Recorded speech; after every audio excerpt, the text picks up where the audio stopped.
Tout en bas d'une carte du monde, l'Antarctique est une bande blanche irrégulière. En réalité, c'est un continent gigantesque, près de 2 fois la superficie de l'Europe. Plus encore que le froid et le vent, c'est la mer qui isole l'Antarctique des autres continents.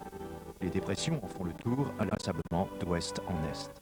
Elles ne rencontrent aucun obstacle, aucune terre sur leur trajet, et lèvent une mer difficile le long des fameux 40e rugissants et 50e hurlants.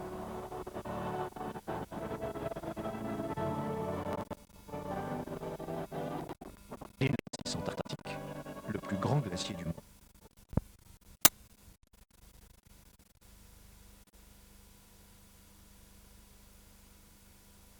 Suite avec la rencontre de Bruno et Roland il y a une dizaine d'années déjà, et de proposer le projet. Et puis le projet Ellesmer comme tel est né autour d'un bon repas au saumon au Québec, où j'ai déroulé une carte où il était inscrit dessus un rêve de plus. Ellesmer est l'île la plus septentrionale du Canada. Du nord au sud, émergeant de la banquise, 800 km de montagnes, entaillées de profonds fjords. 4 calottes glaciaires à traverser, dont chacune couvre plus de 500 fois la superficie de la mer de glace à Chamonix. Quand nous retrouvons Bernard, Roland et Bruno sur le Mackinson Inlet, ils ont déjà 2 mois d'efforts derrière eux. Odile, la compagne de Bernard, est venue partager un peu du rêve qu'elle a contribué à rendre possible. On ne vient pas ici vaincre, on est tellement petit. Comment vaincre tout ce qui nous entoure?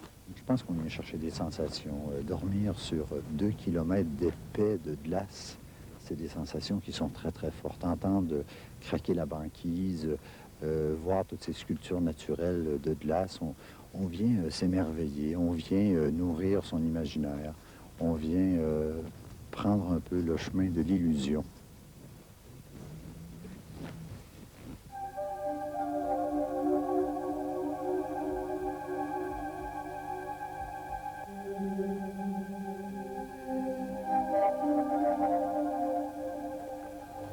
Bruno est guide de haute montagne. Roland et Bernard ont plusieurs raids à ski à leur actif. Ils savent qu'il ne faut négliger aucun détail dans les préparatifs. Point de départ des expéditions polaires, Resolute leur permet de s'acclimater au matériel, au froid et au soleil qui ne se couche jamais.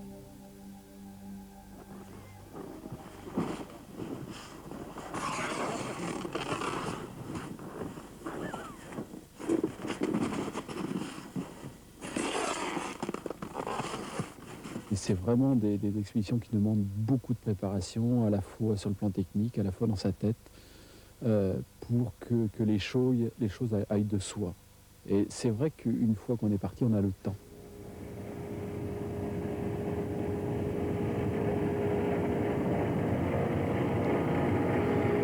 Dans le Twin Otter qui va les transporter jusqu'au point de départ de leur traversée, les 3 hommes auront le temps de mesurer ce qui les attend. 10 heures de vol et 3 dépôts de nourriture sont prévus pour assurer l'autonomie de leur expédition.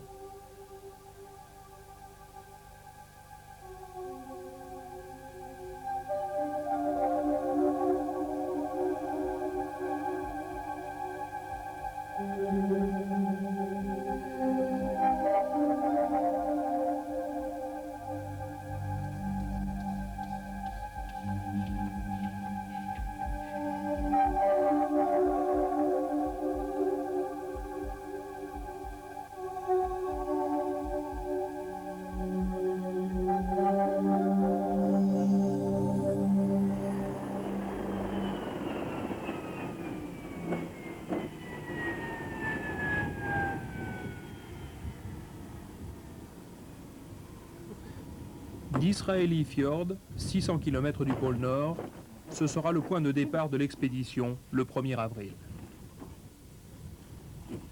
On sait où est la neige de l'Arctique. Là.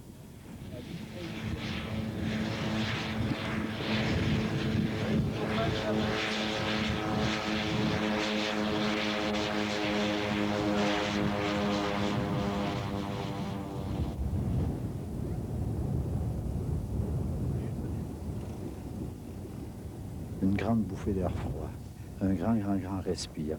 Et d'ailleurs, le froid était tout autour de nous. nous touchait le visage et nous disait « bienvenue ». C'est vrai qu'après que le Twin Otter a dépassé la montagne, le silence de l'Arctique est venu nous rejoindre. Il ne nous a pas quittés depuis. Et c'est fort. C'est vraiment des moments impressionnants. Mais mélangé un peu avec un sentiment de peur, je l'avoue. Très vite, l'équipe tente d'entrer en contact avec Resolute pour s'assurer que la radio fonctionne.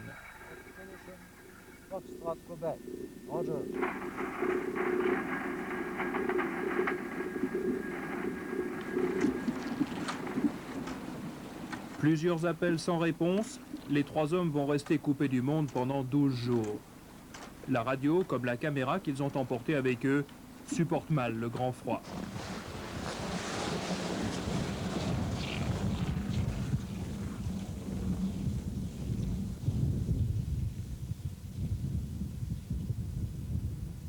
Moins 35 degrés en permanence, c'est une sorte d'étau qui vous laisse très peu de liberté, qui vous demande de réajuster constamment. Le moindre geste que vous faites est conçu en fonction de ça, c'est-à-dire se changer. Il est important de se changer dès qu'on arrive, pisser.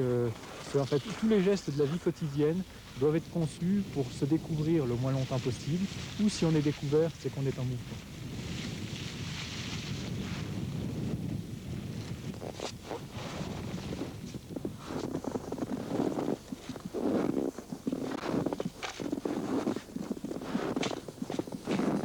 On a quand même toujours cherché à garder un rythme de 24 heures, quoi. C'est-à-dire faire en sorte qu'on se couche à heure à peu près régulière, qu'on ait une sorte de routine qui s'installe pour qu'on garde des points de repère. Ça nous a permis toujours d'avoir des bonnes nuits. Le soir, après le repas, chacun s'isole, couche ses impressions sur un carnet de bord. Bernard fait de son capuchon un vrai compagnon d'aventure. Jamais il m'obstrue la vue et lorsqu'il se resserre, c'est pour me permettre de mieux concentrer mon regard. Il est souvent seul, témoin de mes angoisses ou de mes essoufflements. Il laisse quelquefois entrer la tempête pour me saouler et pouvoir danser avec elle. J'ai besoin de lui. Il est mon abri et nous découvrons ensemble tous ces paysages merveilleux avec mon capuchon.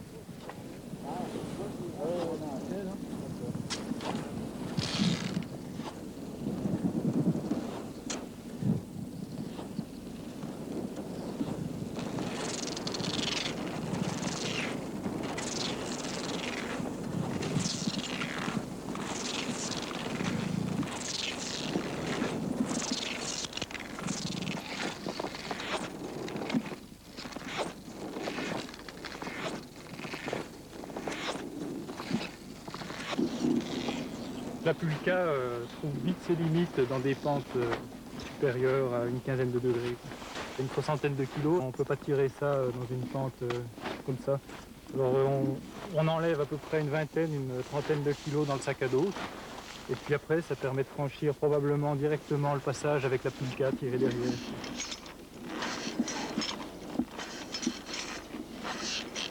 On a un grand respect mutuel.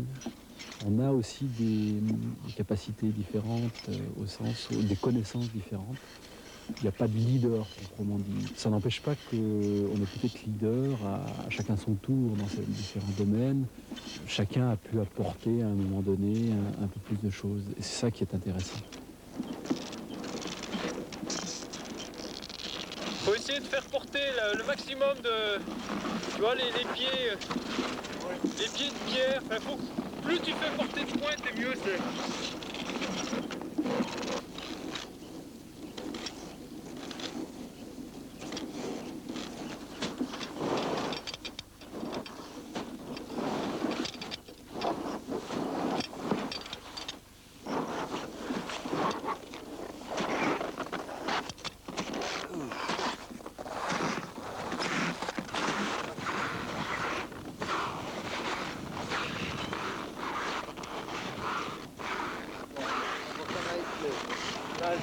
Remonter ou pas?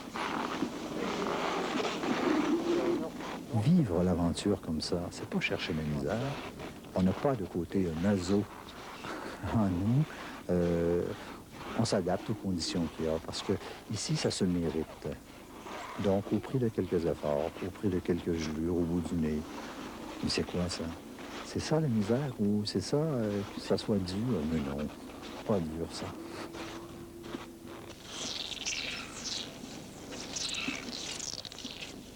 Nous sommes ici sur le lac Christiansen, le lieu de notre deuxième dépôt.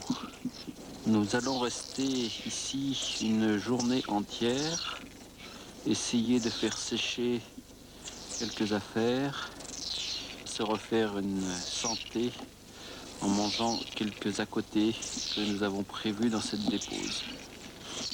Les ours nous en ont laissé!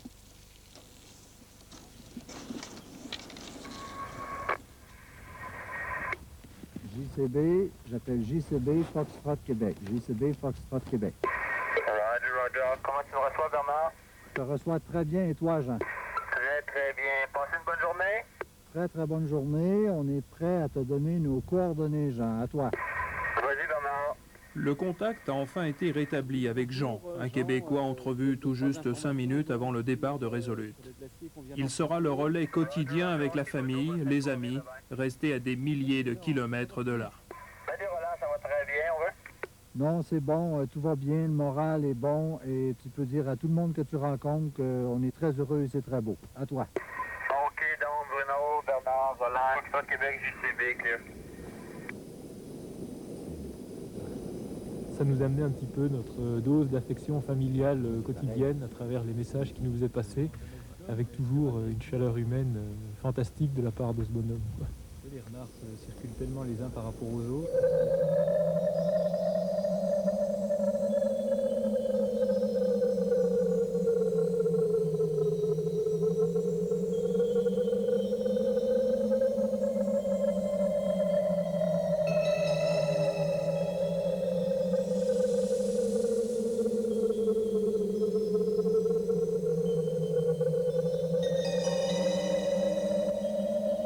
Arrivé de marcher parfois pendant toute une journée, toute une étape, en ayant pratiquement tout le temps l'impression d'avoir le même paysage, le même horizon, ça ne bougeait pas.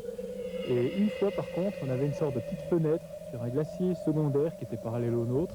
Et dans cette fenêtre, on a vu passer un éperon rocheux. Ça a été le seul truc qu'on a vu bouger pendant toute une journée de marche.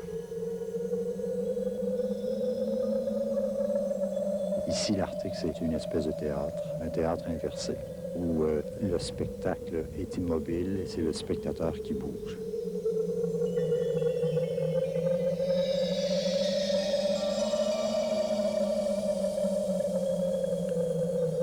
De loin, ils auraient pu croire à un mirage. Au sommet de la calotte Agassiz, une cabane de la météo canadienne leur offre un refuge inespéré pour finir au chaud le mois d'avril.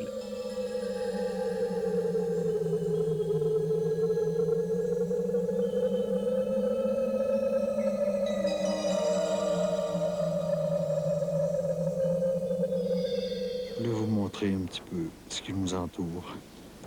Est-ce que c'est pour fêter notre premier mois dans le haut Arctique que la nature nous offre un si beau panorama? On a monté notre tente sur le plus beau balcon qui nous a été offert depuis le début de cette expédition. J'aimerais tellement vous faire vivre un peu ce qu'on peut vivre ici. C'est superbe. Et en plus, on est à l'altitude probablement maximum de notre expédition, soit 1950 mètres.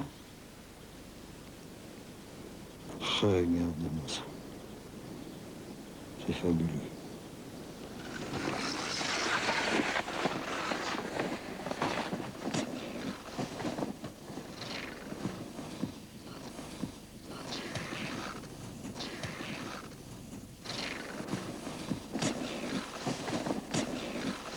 Surprise dans la descente. Voilà ce qui se passe. Nous aurons un petit rappel à faire pour rejoindre la banquise encore presque 300 mètres plus bas. Là, c'est pas beau. Peu doux, on bloque. Ouais, vas-y.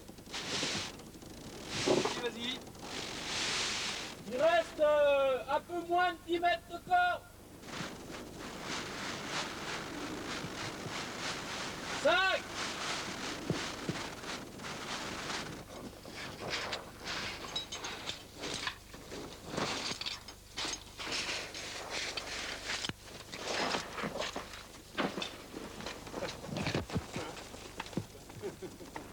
Roland, tu t'es France.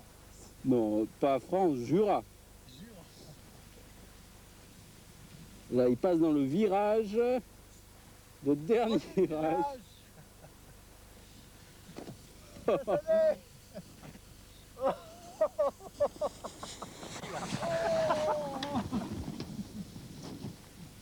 ben là, on a un bœuf musqué qui est à combien, là?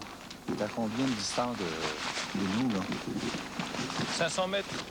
À 500 mètres, on peut commencer à voir que ça peut ressembler à un bœuf musqué. Ça y est, il est juste en dessous de nous. Il est à 50 mètres de nous. Il est en train de brouter dans la neige, on ne sait pas quoi. Vraiment à côté. On voit bien le rond, c'est pas très gros.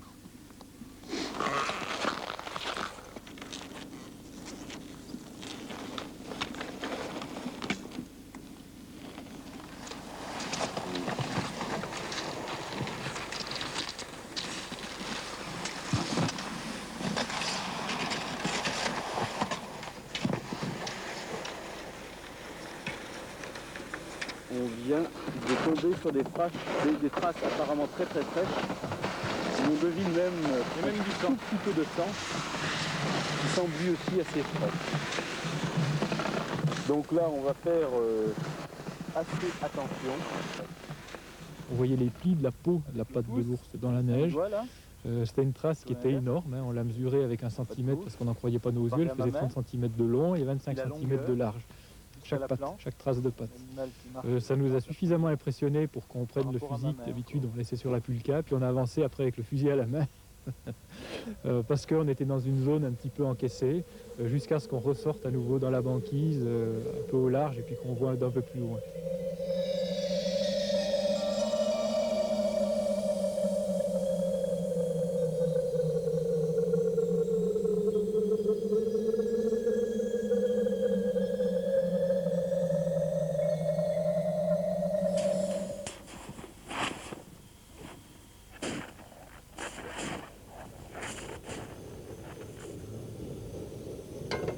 Qu'est-ce qu'il y a au menu ce soir, Bernard? Au menu ce soir, on va cuisiner un plat qui s'appelle le lapin Marion. Ça fait peut-être un peu curieux. On a voulu donner des noms au plat de nos enfants. Le lapin Marion ou le saumon à l'oseille était certes déshydraté pour ne pas surcharger les poulkas, mais au moins l'expédition n'a jamais mangé triste. Odile avait préparé scientifiquement 14 menus différents, suffisamment riches pour répondre à une dépense d'énergie de 6000 calories par jour. Ils ont eu un très très gros changement dans leur poids. Même le plus mince d'entre eux a perdu du poids.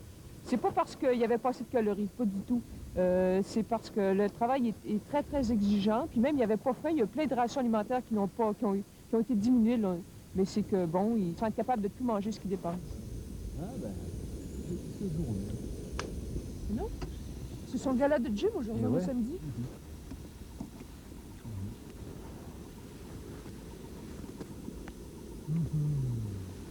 On goûte le lapin, hein? Il goûte bien bon.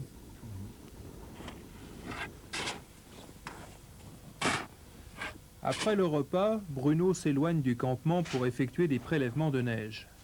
Ils permettront au laboratoire de glaciologie de Grenoble d'affiner encore un peu plus ses connaissances sur l'évolution des climats et de la pollution. Ce qui les intéresse tout spécialement dans ce cas-là, c'est que c'est des échantillons qui sont pris de façon itinérante. C'est-à-dire que sur 1000 km, on va prendre à peu près une cinquantaine d'échantillons. Et c'est des moyens qui sont assez peu souvent mis en œuvre par des scientifiques. Très souvent, ils ont des échantillons pris sur un seul lieu. Et là, l'intérêt est bien entendu que ces prélèvements sont faits sur plusieurs calottes, sur 1000 km de long. Voilà.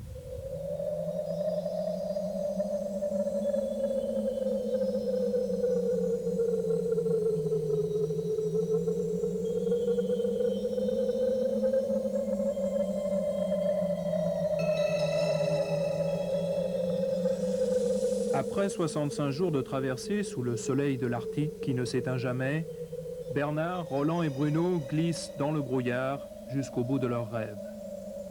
Ils ont conscience d'une chose, Ellesmer les a laissés passer.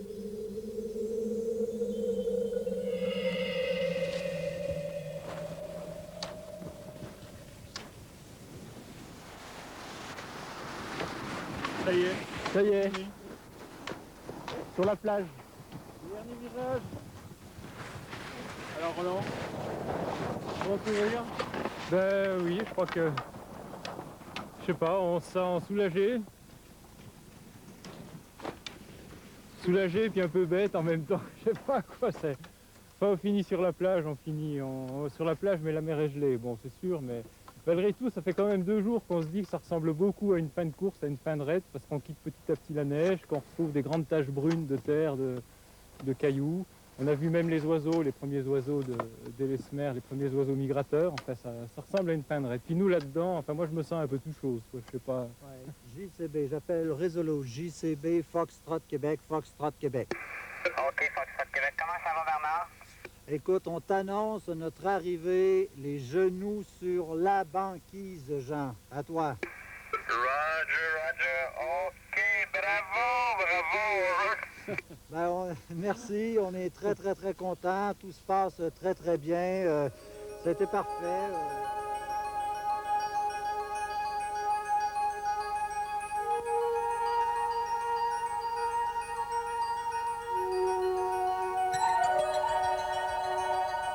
Il y a des endroits où on est passé aux confins de soixantaines de glaciers, des immenses places qui recevaient tous les glaciers. C'est certainement un endroit de fête de l'environnement. C'est là que Ellesmer doit tenir des fêtes. On passait là-dedans, je voulais même pas faire de bruit. On laisse une trace derrière nous. Je souhaite que le vent se lève très très vite pour effacer tout ça.